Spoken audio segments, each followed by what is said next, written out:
British empire rule చేస్తే 200 సంవత్సరాలు చచ్చిపోని హిందూ మతం కొన్ని వందల సంవత్సరాలు ఇస్లామిక్ రూలర్స్ ముఘల్ ఎంపైర్ అందరూ పాలిస్తే రూల్ చేస్తే ఈ భారతదేశంలో ఉండే హిందువుల్ని, హిందూ మతం ఆచరిస్తున్న వ్యక్తుల్ని చచ్చిపోని హిందూ మతం ఆశ్చర్యకరంగా హిందూ మతాన్ని మేమే ఉద్ధరిస్తామని చెప్తున్న భారతీయ జనతా పార్టీ అధికారంలోకి వచ్చిన 2014 నుంచే ఎందుకు చచ్చిపోతుంది హిందూ మతం? ఎందుకంటే అది just understand the thin line. ఒక్కసారి ఆలోచించండి.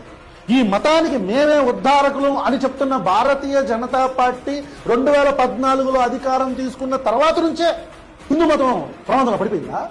అది ఎలాగలగా? క్రిస్టియన్లు, ఇస్లామిక్ రూలర్స్ వీళ్ళందరూ రూల్ చేస్తే చచ్చిపోయిన హిందూ మతం నీ ప్రభుత్వం ఏర్పాటైన తర్వాత, హిందూ ప్రజలకి ఏదో ఉద్ధరిస్తామని చెప్పి వచ్చిన ప్రభుత్వం ఏర్పాటైన తర్వాత చచ్చిపోతుందంట హిందూ మతం. ఎందుకు నా బొక్కలో రూల్ నీదు దిగిపో. పనికిరాని చేత కాదు నాకు ప్రభుత్వం నడపడం, దిగిపోండి.